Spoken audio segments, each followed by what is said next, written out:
મહત્વપૂર્ણ સમાચાર આવી રહ્યા છે। દેશની સૌથી મોટી લૂંટની ઘટનાને અંજામ આપવામાં આવ્યો છે।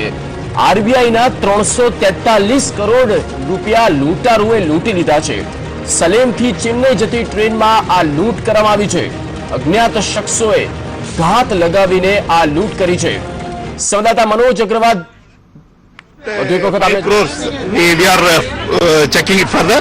Around 5 crores is found stolen. Escort party was there, but somehow they have not found it. Escort party from Salem City Police, they came, but this has happened. We are trying to detect the case quickly. RPF has registered the case. RPF, as per their act, they have registered the case.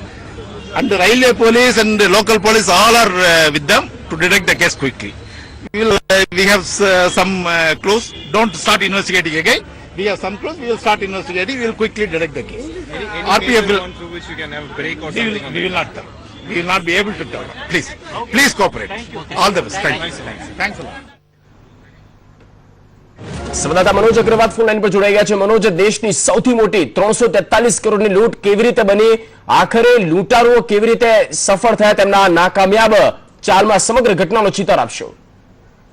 Hollywood અને બોલીવુડની ફિલ્મમાં જે દ્રશ્યો જોવા મળતા હશે તેવા પ્રકારના દ્રશ્યો આજે સાલેમથી ચેન્નઈ જતી ટ્રેનમાં જોવા મળ્યા છે। રિઝર્વ બેંક ઓફ ઇન્ડિયાની જે ઓલ્ડ કરન્સી હોય તેના બોક્સ ભરેલા હતા અને આ ટ્રેનમાં જતા હતા, જેમાંથી 220 બોક્સ છે તે ચોરી કરવામાં આવતા, જે બે કમ્પાર્ટમેન્ટમાંથી અલગ અલગ, અને ટ્રેનના જે ઉપરનું જે હોય તેને કટરથી કાપીને આ બોક્સ કાઢી લેવામાં આવ્યો હતો। જયારે ટ્રેન ઇગ્મોર સ્ટેશન પહોંચી ત્યારે આ વાતનો ખ્યાલ આવ્યો તો સમગ્ર ઘટનાથી તે મોડી રાત્રે એટલે કે 8 તારીખની રાત્રે બની હતી અને સવારે જે પોલીસના ધ્યાનમાં આવી હતી, ત્યારે હવે સાલેમ જે સ્ટેશન છે અને લોકલ પોલીસ છે આ તમામ દિશામાં તપાસ હાથ ધરી રહી છે। તો કે 220 બોક્સ છે અને આ રીતે એટલે બે અલગ અલગ ટ્રેનના ડબ્બામાંથી કાપીને લઈ જવા છે। તો ખ્યાલ આવે છે કે આખી ઓર્ગેનાઇઝ ક્રાઇમ કોઈ ગેંગ છે સ્પેશિયલ, જેને લઈને તેમને રેકી કર્યા બાદ આ ઘટનાને અંજામ આપ્યો હોવાનું કહેવામાં છે। અગાઉ પણ એપ્રિલમાં આ પ્રકારની ઘટના બની હતી, જેમાં 100 પેસેન્જરો જે ટ્રેનમાં ટ્રાવેલ કરતા હતા સુલતાનપુર એક્સપ્રેસમાં,